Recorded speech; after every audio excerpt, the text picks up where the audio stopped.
All right, Tommy, Marco, Astha, welcome to DAO Talk. Great to have you here.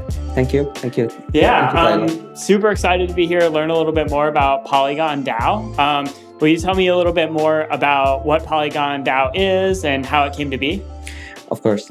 So, first of all, thank you for having us here. Of course. The DAO, the Polygon DAO, wants to be the expression of the Polygon ecosystem.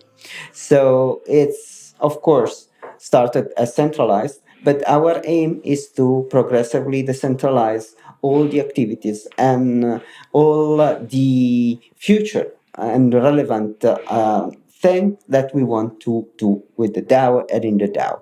The DAO right now is composed by some people from Polygon and some collaborators from the community, and more people from the community will be involved and will be able to be part, not just be part of the DAO, but run the DAO as it should be.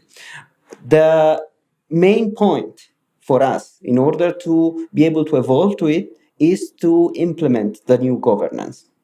And the new governance will be different from others because it will be based not on tokens, but it will be based on Polygon ID. Polygon ID is a identity wallet, is a sovereign identity solution that will give secure and anonymity to everyone, but will give also the chance, thanks to a reputation layer, where you will have many reputation claims, will be able to give everyone the chance to be recognized as member, even if anonymously, and they will be able to vote and participate to the governance of the DAO. We will implement it very soon, and this will be the real start for the decentralization of the DAO. Awesome. So you're really investing in creating a good sybil resistance identity solution as you implement decentralized governance for Polygon DAO? Exactly.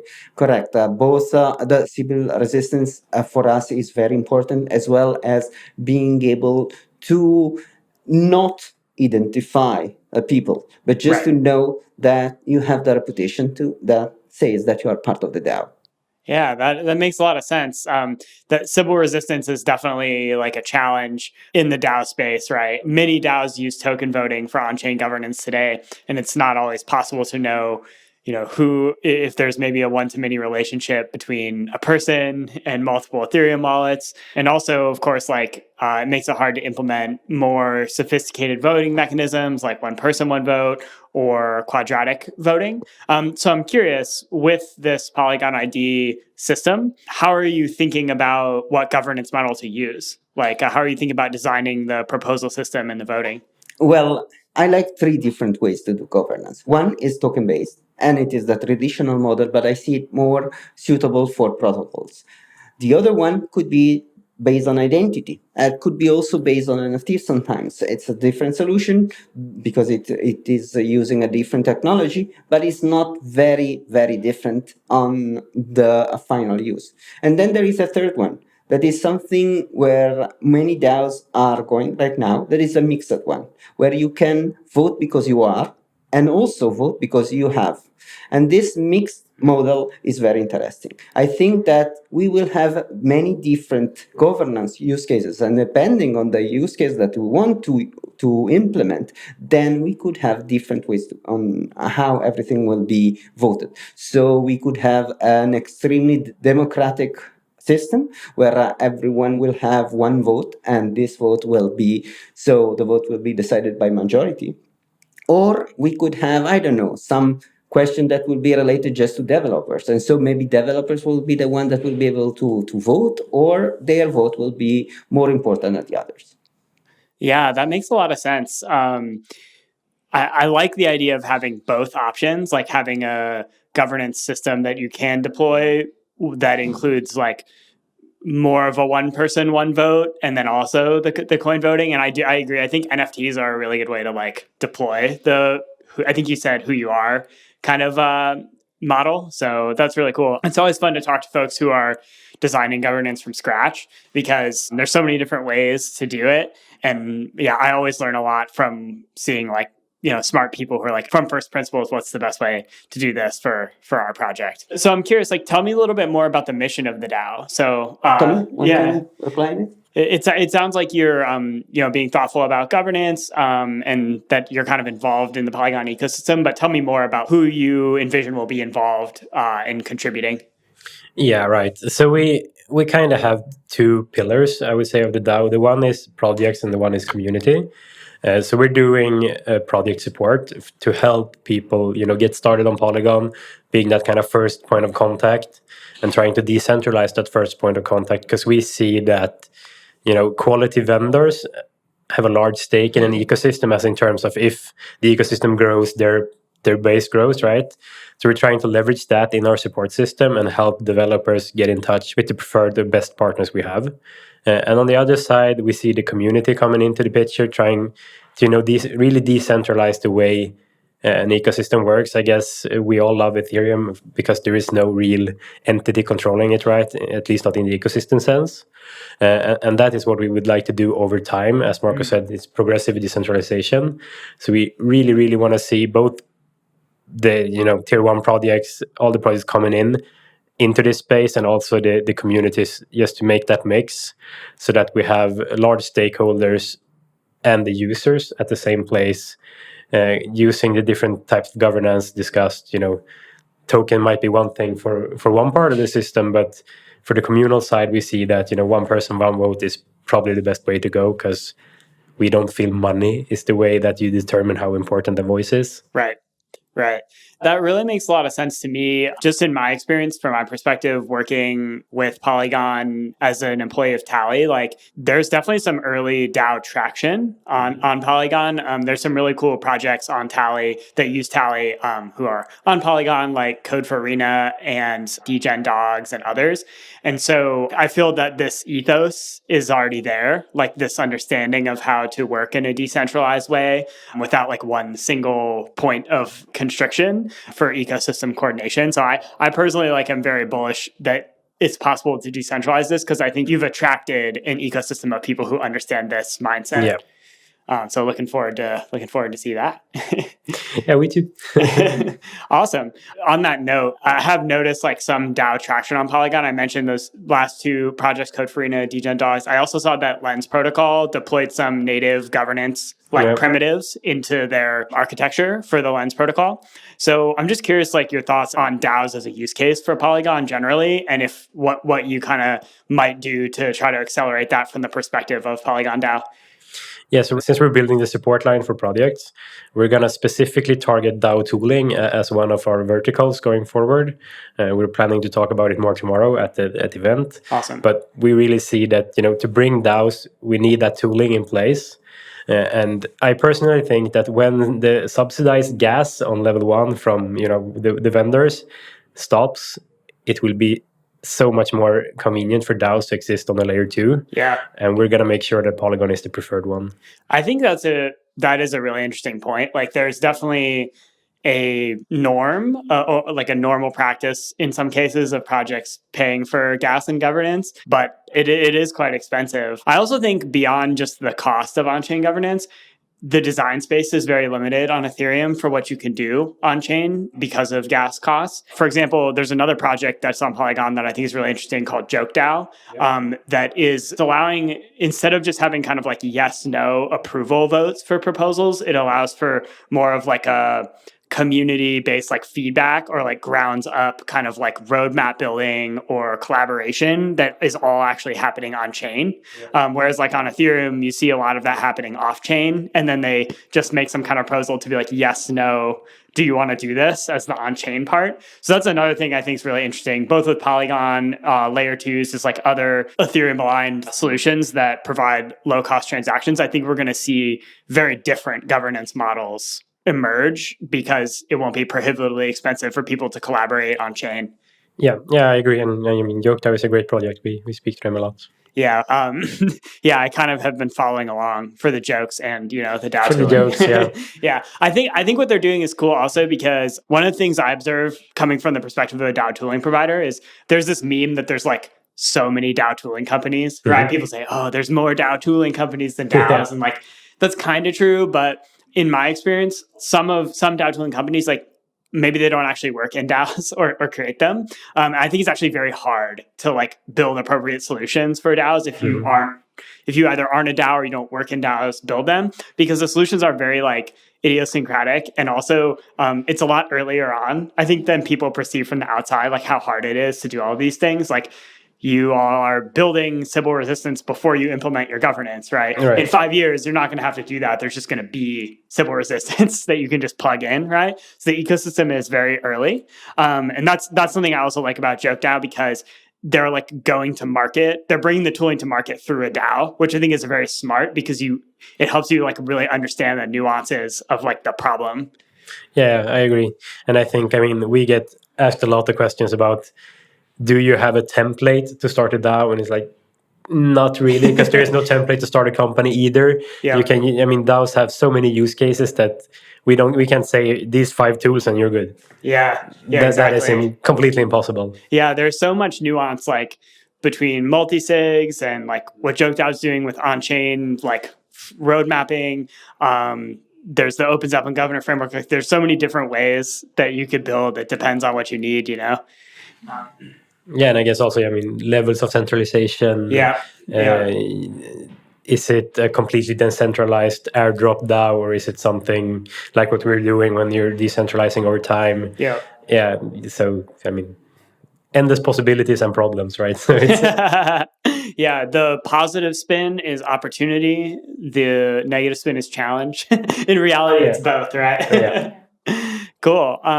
Really appreciate y'all spending some time explaining Polygon DAO to me, what you're doing there. I have one final question, and then maybe we can transition to maybe some broader questions about the crypto space and Polygon in general. So my last question is like, how does the rest of the Polygon team interface with the DAO? Like, I know Polygon is like has many facets, many specialists working in different areas. Polygon DAO is just one aspect.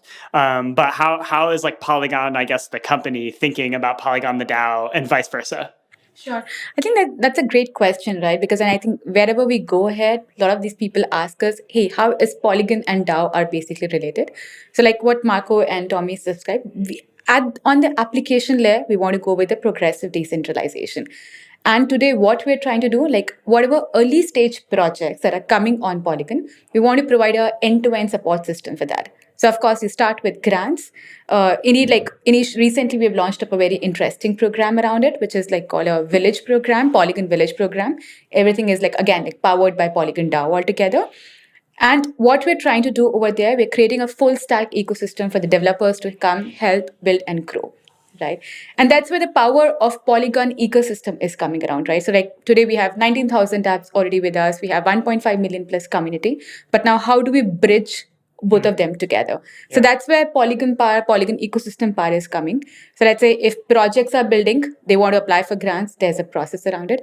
They want to keep on connecting, let's say, with tier 1 service providers. I just want to connect, let's say, with an audit partner, right? You have a preferred audit partner that Polygon is working. You can just do that. And the DAO will also sponsor your initial level of audit cost, right? Let's say you want to select between, your RPC service provider, right? You want to go with Infura, you want to go with Consensus, you want to go with, let's say, QuickNode or someone else. We'll keep on connecting with all of these service providers. So this is like a voucher/grants program. Another very interesting wherein Polygon comes up with a strength is around the job board. Now, let's say if I'm new to the Web3 world and let's say I want to figure out my way, I have access to all the verified jobs that are there within the Polygon overall ecosystem, not just within Polygon, but like overall ecosystem. You'll get all the verified genuine jobs at one list. Just go and keep on applying for those jobs. And I think people love this initiative because a lot of people are hiring. They're still looking for a great talent out there. The talent is obviously out there, but you need to ensure that the jobs are verified, right? Because in a lot of these cases, it comes up with anonymous identity as well. But that's where Polygon ID also comes into the picture. But yes, that's where the power of Polygon comes in. Yeah, that's fantastic. It sounds like a really good resource both for application developers, infrastructure providers, like people trying to come into the ecosystem. Kind of gives people a way to like a central place to go, but then trying to decentralize that process. Makes a lot of sense. Cool. Well, thanks for sharing. Maybe a slightly broader question that any of you can take. It's a two-part question, so that's related. The first part is, what is your favorite part about working in crypto, the Ethereum ecosystem, DAOs? Just like your favorite thing about working in the space. And then there's the opposite question. So like, what's one thing about the space today that like you don't like or you find frustrating that you want to work to solve over time? Sure. So I think, the obvious answer is like freedom. You can work from wherever. It's completely remote. And I think that's my favorite part. I can be wherever I want in the world and I can still do my job. Yep. And I think that comes back to me on the downside of working in Web3, that it's always completely global. Your team is completely global, which means that there is notifications 24/7, right? Yep. Yeah. So managing work-life balance is a challenge for Web3. Yeah, it sure is. And I think since there's a lot of passionate people, especially, Web3 space, DAO space, they tend to be their job, right? And we do it 24/7, and maybe we neglect things we shouldn't, just to get that notification away. And I think that's the clear downside to me. I don't know if you want to add something. Yeah, you can each take it. Give your own take. Yeah, it's perfect. I will cover the negative part then. Okay. So the negative part of crypto is what, in our opinion, is the positive one. So not having a clear framework, not having a clear idea on how some of the things that we are doing should be actually done. This is not a negative for us, but it is negative for the next phase of crypto, the one when everything that we do, we have to move from this kind of sandbox where we are to the real world. So it's what it is perceived as negative from the outside. But if we do well what we are doing, we will be the ones that will be able to change some of this part of perception, making the real world, the external world, let's say, more similar to our sandbox. Yeah, that makes sense. I think that is a good role that Polygon generally plays in the ecosystem, like especially with Ethereum, right? Like as you noted, Ethereum doesn't have like an official representative or like business development, right? Like Ethereum doesn't do that, which is probably good, right? It's like credibly neutral kind of base layer for the protocol. But I think it's great that organization like Polygon is doing some of those things, like you said, to provide a bridge. Like if I'm a Web2 like company or like a online gaming company, like how do I get involved in the Ethereum ecosystem? It's, kind of unclear. So I think it's awesome that like, Polygon, like other layer twos, like application developers are kind of filling some of that role and helping people connect. True. It's what Polygon does every day. We talk with many different realities from crypto, from outside crypto, and we try to offer them a clear idea on what will be the possible future and a better one, that one that we are living, and also how we can work together with different ideas, different ways of doing things, but with the same aligned ethos. Yeah, absolutely. Asa, any thoughts? Good or bad? I think the good part is, of course, it's very challenging role, right? You don't have a way out. You have to figure out way. You fail, but then you like stand up and then you do something else. So I think that's very interesting about it. There's a lot of chaos. There's a lot of confusion, but I think that's what brings challenging to the role, right? Yeah. You don't find, not even a single day is boring or monotonous. Like every day you have some sort of other challenge. I think that's what I like about this overall journey and the role. And like you're making something which is like new. You're creating something which is like new. But I think I agree on the negative part with both Tommy and Marco. Like, of course, like this comes up with the same challenge, right? That you are very new in this segment. So you'll have to cover up those pieces. You might feel a lot of times, but then I think that's what is a great, like both positive and the negative point around it. So yes, on the similar lines. Love it. I definitely, all those things resonate with me. The work-life balance is totally hard, Tommy. Like, especially some of the tools we use are like, they're like live chat, right? So the mechanism is designed for you to like respond all the time. It's like, sometimes I like email because I'm like, at least there isn't like the live part of it. Yeah. Anyway, awesome. Thanks for sharing that. Those are great answers. My last question is not crypto related at all. The question is, what is your favorite place in the world and why? You can give multiple places too. You can interpret places loosely too. It could be like whatever country, city, it could be your house, it could be a digital place, like whatever you think. Sure. So I'll go with the mountain cabin we have in our family and the Swedish mountains, where it's peace, serenity, and only nature. That sounds amazing. Can you see the northern lights from there? Can see the northern lights from there. Yes. That sounds awesome. It's really That cool. is awesome. Yeah. What about you guys? Well, I think that my answer would be it depends on my mood. Okay. All right. But it could be related. I don't know. I'm from Italy. I love Rome, for example. It's an extraordinary city. But at the same time, I love New York. I love Hong Kong.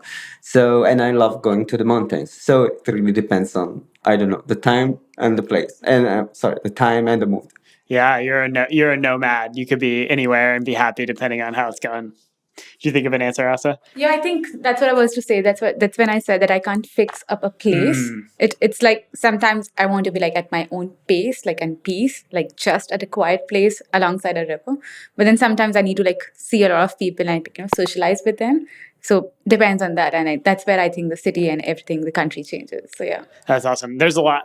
When I ask this question, it's kind of often that people say like it depends, because I think there's a lot of travelers in crypto. It's just part of like what you were saying, Tommy, as far as like there's a tradition of remote work and just people being from different places. So a lot of people are like, depends where I am this month. Cool. Well, thanks so much. Really appreciate you coming on DAO Talk, coming to New York. I think all of you probably traveled to come to New York for DAO NYC, and I'm sure you're doing a lot of other exciting things as part of NFT NYC this week. So looking forward to seeing you tomorrow. Thank you for having us. Great chat. Awesome. Thanks.